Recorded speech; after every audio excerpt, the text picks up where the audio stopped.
Hi 12A, I hope that you're very well today. So I didn't want to get straight into the seminar first. I wanted to get our minds really focusing on our presentation, what makes a good presentation, what makes a bad presentation.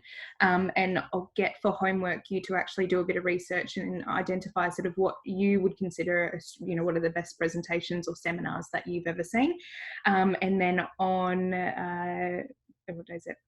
Wednesday. On Wednesday, I will introduce the actual seminar assessment. We'll go through it in greater detail, and then I'll talk about the fact that you'll need to choose, if you want to, you can choose your own topic. Otherwise, you can try think about one of the other topics that they have suggested for you.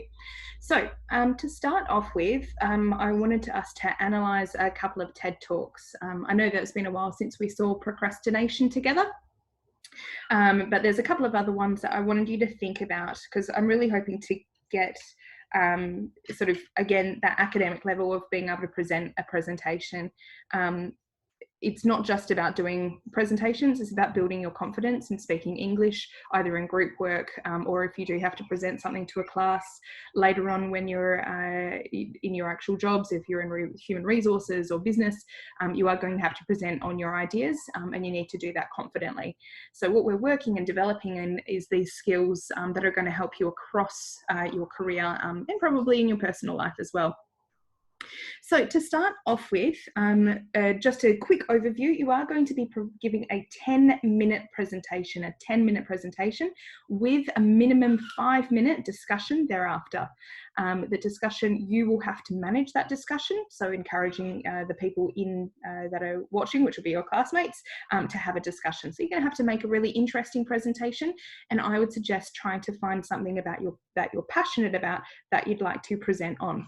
So today we're going to look at really more about what makes a good presentation, how to structure the presentation. We're going to have a think about PowerPoints and visual tools, how to use them, and how to use a PowerPoint effectively. Okay, so to start off with, we're going to start with the danger of silence. This is just a really short video. What we'll do is we'll listen to it, and as we go through, I'm going to stop and talk about some of the main elements of this particular area. Okay, so to start off with, here we go.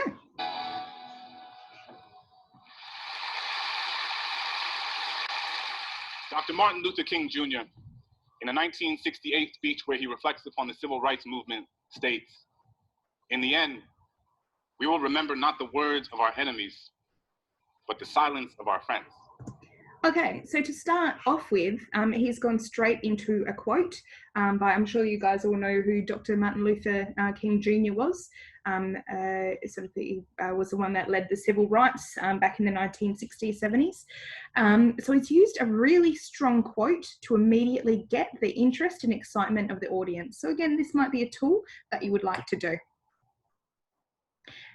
He's also very slow in his speech, and as we go through, we'll see that his tone and his cadence changes depending on what the reaction he's trying to get from the audience. As a teacher, I've internalized this message. Every day, all around us, we see the consequences of silence manifest themselves in the form of discrimination, violence, genocide, and war. So we've talked about Donald Trump and his political speeches about using emotive language. And here you can see violence, genocide, and war. Now this piques our interest. It's emotive language. It's saying that silence can cause these problems, can cause these issues. So the same as what you would do in an essay, in a presentation, you need to explain to the audience, without explaining to, but suggest to the audience why they should be interested in this particular presentation. In the classroom, I challenge my students to explore the silences in their own lives through poetry. We work together to fill those spaces, to recognize them, to name them, to understand that they don't have to be sources of shame. In an effort to create a culture within my classroom where students feel safe sharing the intimacies of their own silences, I have 4 core principles posted on the board that sits in the front of my class. We'll stop you there. You'll notice that he's actually using his hand gestures. He's got them close. It's right in front of his chest area. So it sort of shows that it's emotional, that it's heartfelt. You'll also notice that his facial expressions match what he's saying. And in English, it's really important that we do make sure that we have the same facial expressions for your saying. Otherwise, you sound a little bit like a machine, and it can be a bit of a problem when we're changing from Chinese to English, because you're so worried about what you're talking about that you forget about the importance of body language and facial expressions. Which every student signs at the beginning of the year. Read critically, write consciously, speak clearly, tell your truth. I find myself thinking a lot about that last point, tell your truth. And I realized that if I was going to ask my students to speak up, I was going to have to tell my truth. So here, he's using another tool that we use, which is an anecdote. So a small story that's related to him. And through his story, we're going to understand what it is he's talking about, and really it emphasizes the meaning of the presentation that he's giving. And be honest with them about the times where I failed to do so. So I tell them that growing up as a kid in a Catholic family in New Orleans, during Lent, I was always taught that the most meaningful thing one could do was to give something up. Sacrifice something you typically indulge in to prove to God you understand his sanctity. I've given up soda, McDonald's, French fries, French kisses, and everything in between. So here, when he goes soda, McDonald's, French fries, French kisses, he's using what we call alliteration. So using similar sounds in order to really emphasize, again, his point that he's actually making. But one year, I gave up speaking. Figured the most valuable thing I could sacrifice was my own voice, but it was like I hadn't realized that I had given that up a long time ago. He uses a lot of silences as well. So when you're making a really important point, you need to have a moment, especially if it's in something emotional. So if you're talking about a particular area of global warming, if you're speaking out about particular endangered animal, if you're talking about bullying, whatever your topic is, when you get to those moments, give a moment of silence for the audience to really take in. If you just continue to talk, the audience don't have time to understand, oh, this is a main point. So you're kind of leading them through that. I spent so much of my life telling people the things they wanted to hear instead of the things they needed to.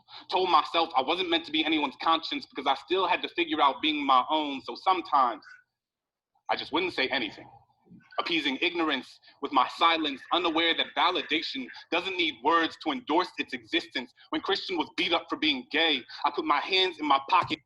So here, first of all, he's using poetry. I'm sure that you all will know that poetry doesn't have to rhyme, but he's using poetry to really emphasize his points. And as we're going along, his speech is speeding up. It's showing more drama in it. When he said about when a gay person was being punched, he actually punched. Now he's saying put his hands in his pockets. He's putting his hands in his pockets. And it really makes you want to continue watching him. He's intriguing, he's interesting, and he's very, very engaging. So again, using that body language. It's also interesting that for a seminar, he's decided to use poetry as his form of deliberation. And in your seminar, in other seminars, you can use things like music or poetry or quotes just to change it, make it interesting, and keep that audience engaged. And walked with my head down as if I didn't even notice.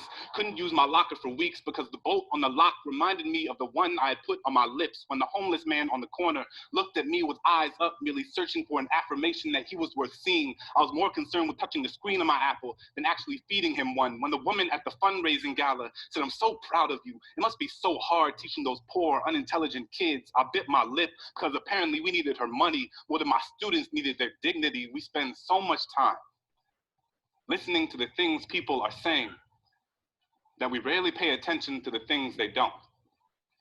Silence is the residue of fear. So you see where he says silence is a residue of fear, it actually goes back to his introduction. And this is really his thesis statement. He's trying to say that silence is the thing that creates many of the problems. And so when you're doing your presentations, you've got to think, how am I going to reiterate my thesis? It's again, with the essay and the seminar, you'll find it's very similar in the writing process, that you need to keep circling back to make sure that everybody understands what your thesis statement is, what the purpose of your seminar is. Feeling your flaws, gut-wrench guillotine your tongue. It is the air retreating from your chest because it doesn't feel safe in your lungs. Silence is Rwandan genocide. Silence is Katrina. It is what you hear when there aren't enough body bags left. It is the sound after the noose is already tied. So again, here he's using very emotive language. Now you can do this in both ways. He's doing it in a shocking form. So the noose is already tied. He's talking about people being hung. He's using words like genocide.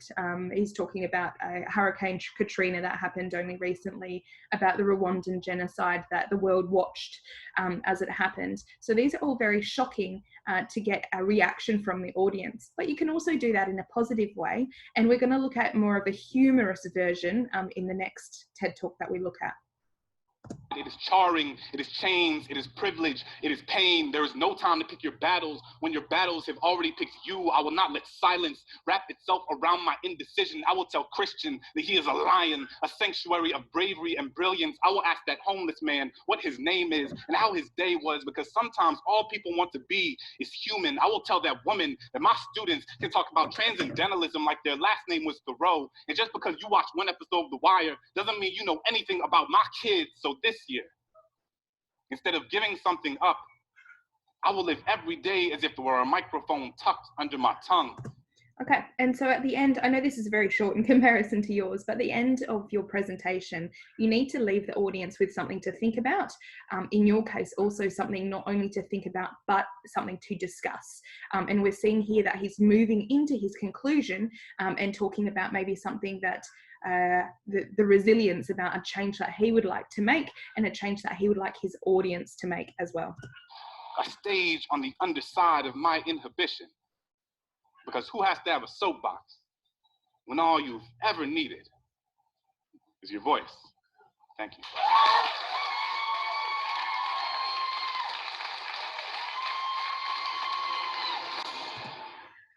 Okay.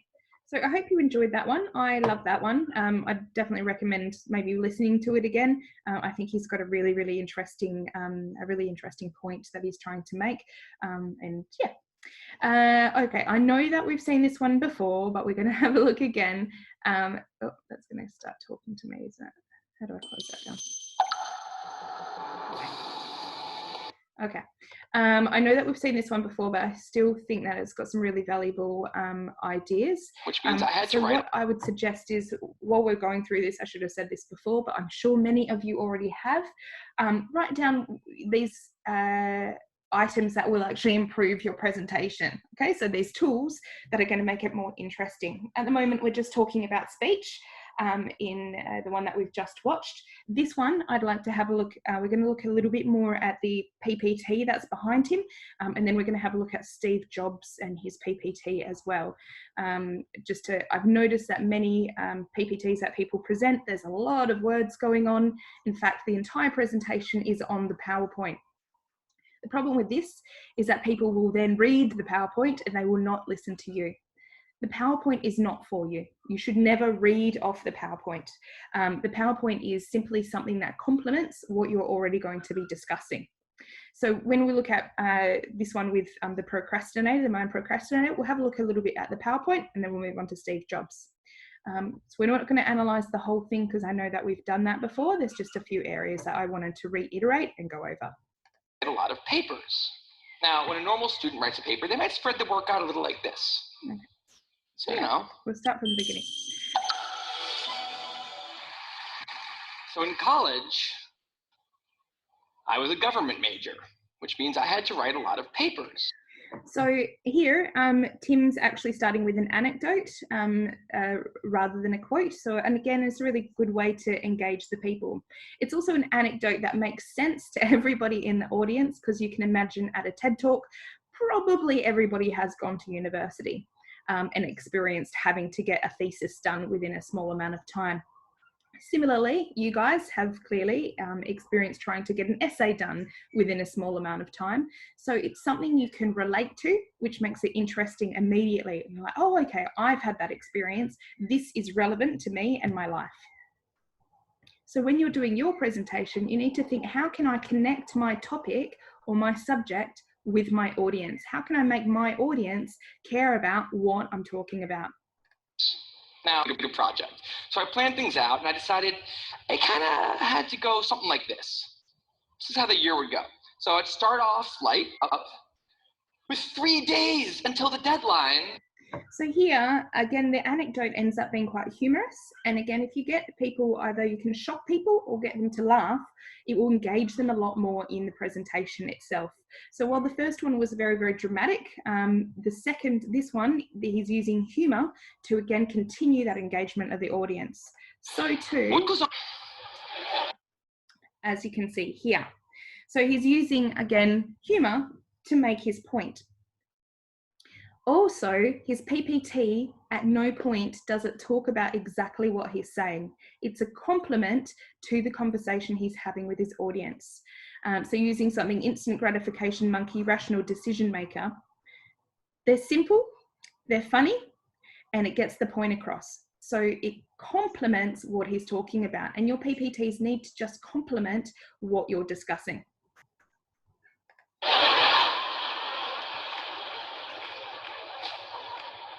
There is a difference.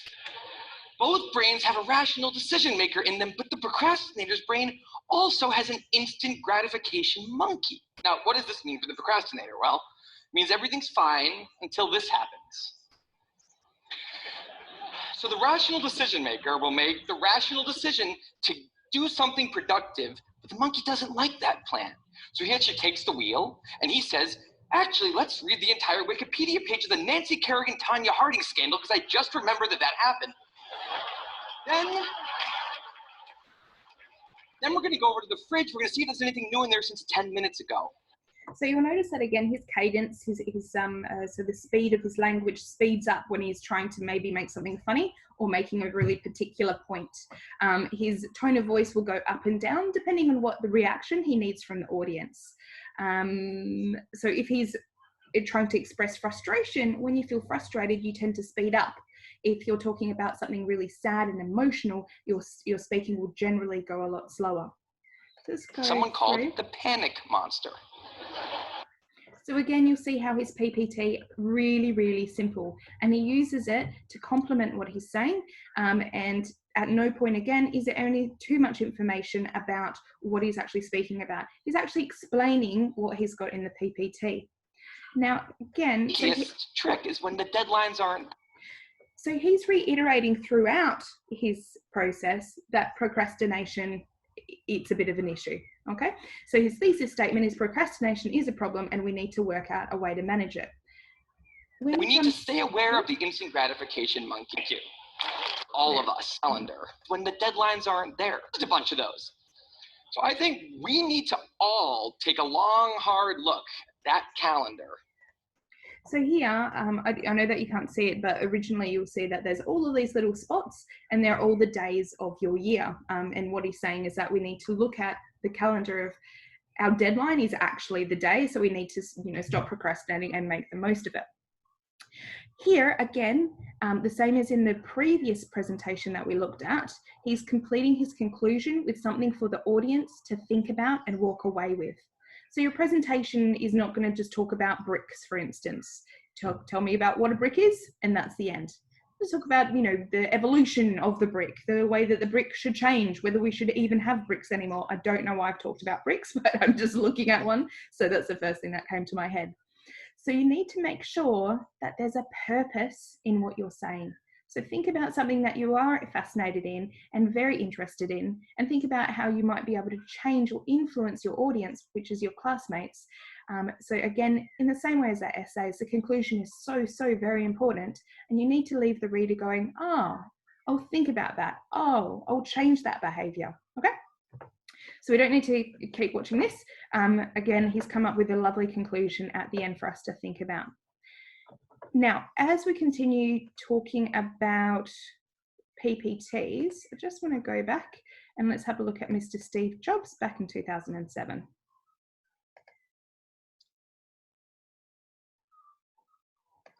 This is a day I've been looking forward to for 2.5 years.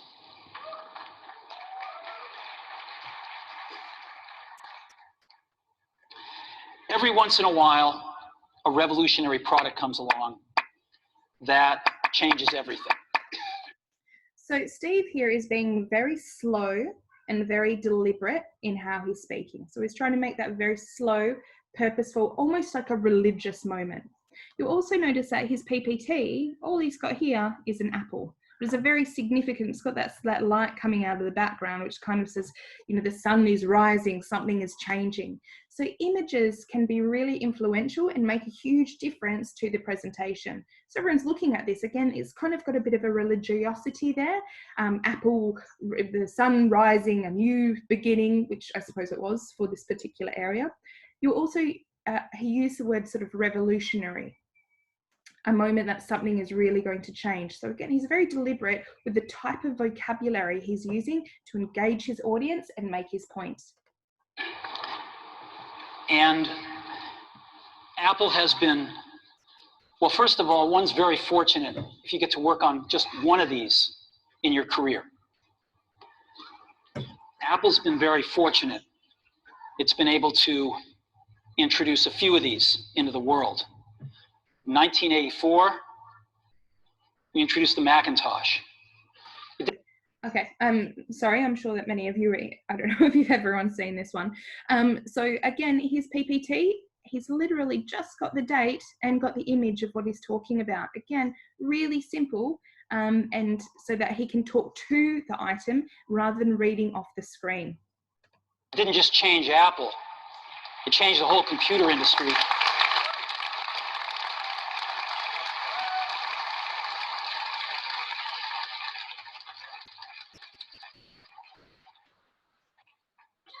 In 2001, we introduced the first iPod.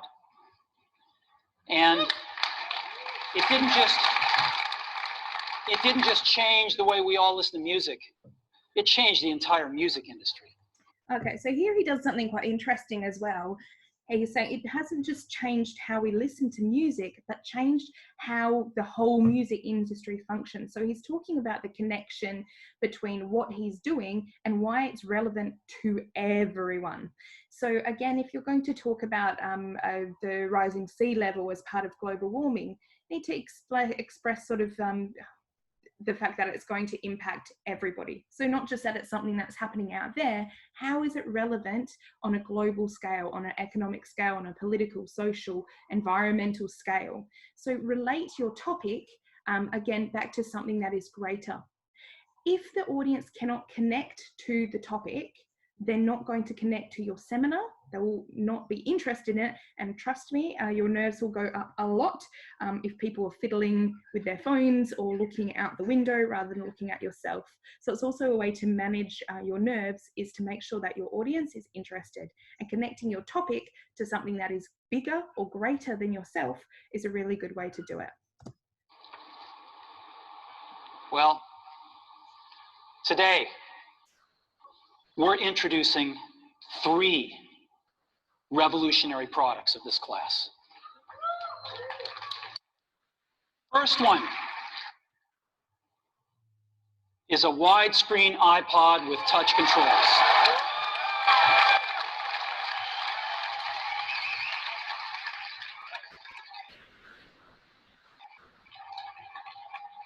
The second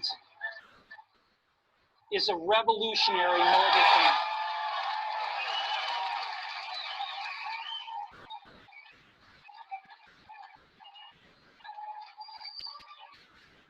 And the third is a breakthrough internet communications device. So, 3 things. So here you'll see another tool that you can use, which is repetition. So when you get to your actual main point, you can repeat the same thing, not using those words, but paraphrasing. For instance, he's now saying, so 3 things, I've already told you 3 things, I'm going to explain the 3 things, and then a 3rd time. A widescreen iPod with touch controls, a revolutionary mobile phone, and a breakthrough internet communications device. An iPod, a phone, and an internet communicator. An iPod, a phone, getting it? So you'll notice here, I think this is quite a good point as well. When something goes wrong, put a bit of humor in it, take control. So you see he said iPod and the wrong image came up, and that's completely fine. But before you guys do your presentations, I strongly recommend that you do a practice session and you make sure that your technology is working, that your PowerPoint and the timing is going to work well for you as well. But this shows a very confident speaker, and obviously Steve Jobs had a very big ego, so he was able to manage through that. So if you make a mistake, if you start talking about the wrong thing first and the second thing, it's okay to make those errors. It's just human, but take control of them. Take ownership of them, use a little bit of humor to jump on and then get back to where you were. It's not the end of the world. Okay, so that's enough of Steve for the moment. Sorry, any Steve fans, but yeah, definitely worth having a look at this. Right. Now, the next one, I just wanted to take a minute to go through. With a PowerPoint, you don't just have to have the PowerPoint images. If you wish to use a short video, by the way, if it's a 10-minute talk, whether you have a video in it or not, the speaking must be 10 minutes. So if you're going to have a 2-minute video, the whole presentation will be 12 minutes. Do you understand?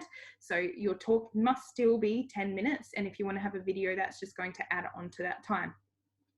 So if I was talking about dolphins, for instance, and I know I've recommended this documentary to you in the past, I do care about sea creatures very much. So in Japan, they do still kill dolphins for food. They say it's medical studies, but I'm not entirely sure that's entirely true. So if I was doing a presentation about dolphins and I wanted people to participate in my campaign, I wanted them to sign the petition, I wanted them to donate money. I wouldn't just talk about dolphins. I wouldn't just say how wonderfully smart they are, the fact that they're uniquely very close to humans in terms of DNA, that they are in families, that they care about their young, all of these anthropomorphic, which I know that you've now watched, listened to the podcast, so you understand about that. So it's just wrong beyond any unfathomable reason that you would ever kill these animals. But I really want to push that point. So I will put on a short video to shock my audience. So I want to give you an example of that.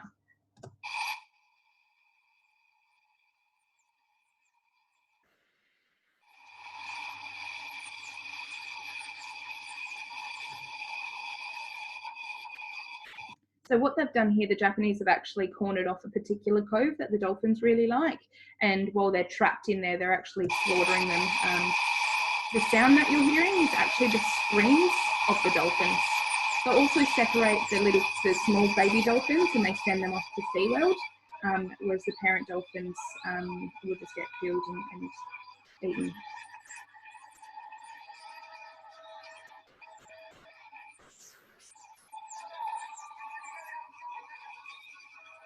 I won't show you any more because it's just making me feel very upset. But as you can see, if that was in a presentation, it would really have a huge impact on my audience. So have a think about other resources that you could use in your presentation, whether it might be video, it might be music's a really great one.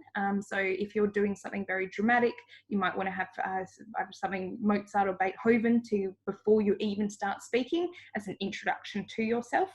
You might want to have music behind your speaking, but make sure we can hear you. Again, the technology we need to look at. You could use videos. I've told you before, we had a girl that talked about Lolita, the fashion. So she actually wore her Lolita dress, had people talk about noodles and they actually brought noodles in, or tea and they've brought tea in. So think about the resources or things you could do or use to really engage the audience. It can be even as simple as a little handout that goes over sort of the main points of your presentation. Okay. And the last one that I wanted to talk to you is this young man. And again, we're going to have a look in particular. So I believe this young man, he is a little bit deaf, so his speech is a bit different. But someone so young presenting in such a confident manner, and I wanted you to particularly look back behind at the screen at his PowerPoint and how he's making use of the PowerPoint to really reiterate his points. My mom was upstairs folding laundry, my sister was in her room doing homework, and I was in the basement playing video games. And as I came upstairs to get something to drink, I looked out the window and realized that there was something that I was supposed to be doing. And this is what I saw. No, this wasn't my family's dinner on fire. This was my science project. Flames were pouring out, smoke was in the air, and it looked like our wooden deck was about to catch fire. I immediately started yelling. My mom was freaking out. My dad ran around to put out the fire. And of course, my sister started recording a Snapchat video. This was just the beginning of my team's science project. My team is... So with this one, he's used more narrative to actually help with his presentation. So sometimes, as we've talked about with the essays, you can use a narrative to sort of set the scene. It's also quite humorous that he's used, but again, you can go either shocking or humorous. But yeah, he's used something that we can all relate to. We can see the image, we can see the story in our head, and it interests us immediately. And we wonder, what is he going to be talking about? It's composed of me and 3 other students who are here in the audience today. We competed in First LEGO League, which is an international LEGO robotics competition for kids. And in addition to a robotics game, we also worked on a separate science project. And this was the project that we were working on. So the idea for this project all started when a few months earlier, a couple of my teammates took a trip to Central America and saw beaches littered with styrofoam or expanded polystyrene foam. And when they came back and told us about it, we really started thinking about the ways in which we see styrofoam every day. Get a new flat screen TV, you end up with a block of styrofoam bigger than the TV itself. Drink a cup of coffee, right. With those. So I hate styrofoam, just so you know. It's one of my pet hates in the world. I've not watched this whole thing, so I'd like to know how he's going to solve this problem.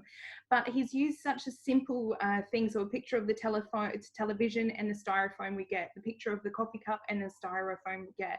So you think about all of the packaging that we have and styrofoam becoming a huge issue. Styrofoam coffee cups are sure going to add up. And where do all these items go after their one-time use? Since there aren't any good existing solutions for used styrofoam, almost all of them end up right in the landfill or the oceans and beaches, taking over 500 years to degrade. And in fact, every year, the US alone produces over 2 billion pounds of styrofoam. So he's using statistics here as well to really hone the point. When you think 2 billion pounds of styrofoam, it shocks you. So again, feel free, think about using statistics, quotes, referring to other experts is definitely going to add to the complexity of your presentation. Styrofoam, filling up a staggering 25% of landfills. So he's used this word staggering, a very emotive word, okay? So if you're really trying to think about the vocabulary that you could use to really push your point. So why do we have these gross accumulations of styrofoam waste? Why can't we just recycle them like many plastics? Well, simply put, recycled plastic. So this image for me just makes me feel physically ill. So look at it, what we're sort of creating, and then we dig and put into the ground. So again, using images to complement what he's saying rather than using the PPT to help him get through the presentation. You'll also notice that he's a very young man and he's actually memorized most of his presentation himself. And that's what I'd expect you guys to do. And it's not memorizing it word for word, it's just being an expert on your particular topic so that you can speak confidently about it. Polystyrene is too expensive and potentially contaminated, so there is very little market demand for styrofoam that has to be recycled. And as a result, styrofoam is considered a non-renewable material because it is neither feasible nor viable to recycle polystyrene. And in fact, many cities across the US have even passed ordinances that simply ban the production of many products containing polystyrene, which includes disposable utensils, packing peanuts, takeout containers, and even plastic beach toys. All products that are very useful in today's society. And now France has become the first country to completely ban all plastic utensils, cups, and plates. But what if we could keep using styrofoam and keep benefiting from its cheap, lightweight, insulating, and excellent packing ability while not having to suffer from the repercussions of having to dispose of it? So here he's used a rhetorical question, again, something that's really useful because the audience will go, oh, what if we could?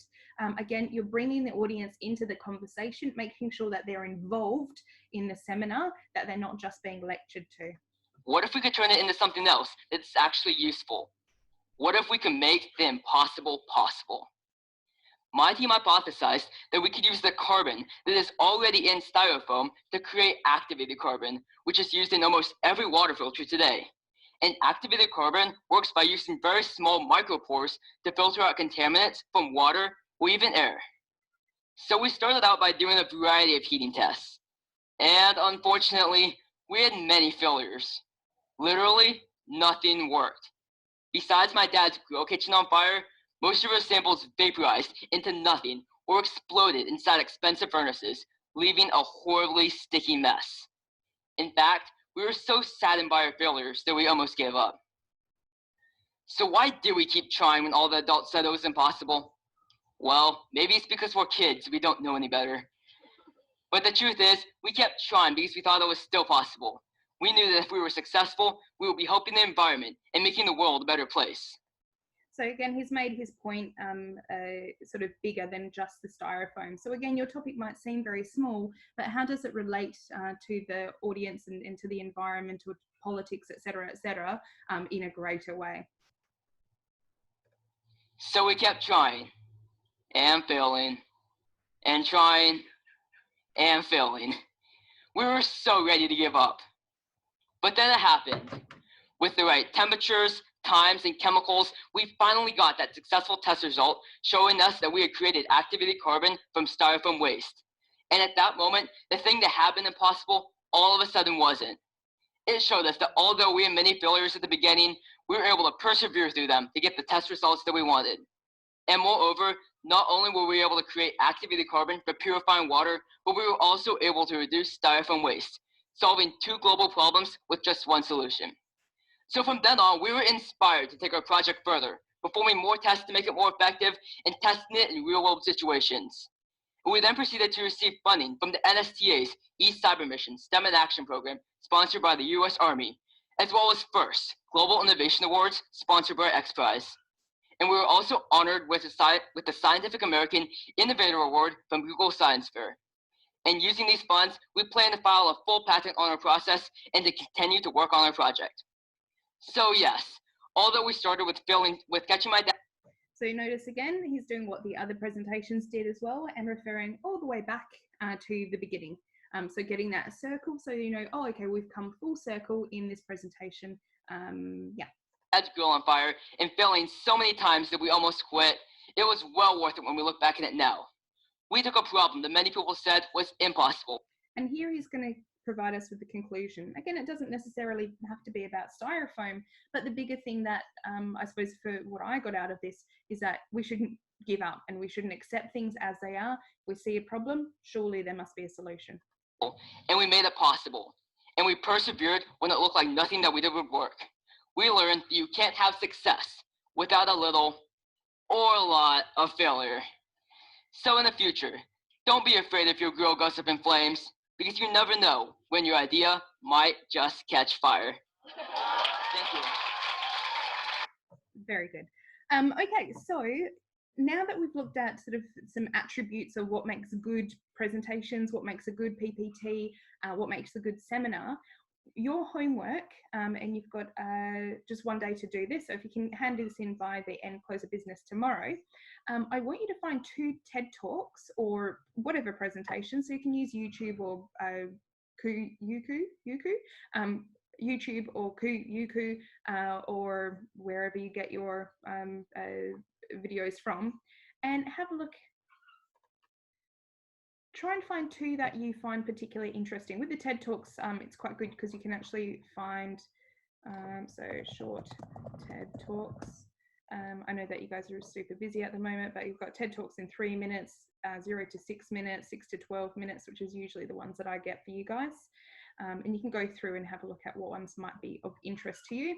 Otherwise, you can also search it by the different topics, so topics that you might be particularly interested in. So I want you to find two, and I just want you to watch them, write down what you think makes them good, what you think makes them bad, and just do a quick summary. And I'd like you to send that summary through to me. And it's just, again, to get you thinking about how am I going to make the most extraordinary seminar for my final assessment for 014. So I'm trying to get you a bit excited and start thinking about it before we look at our topics.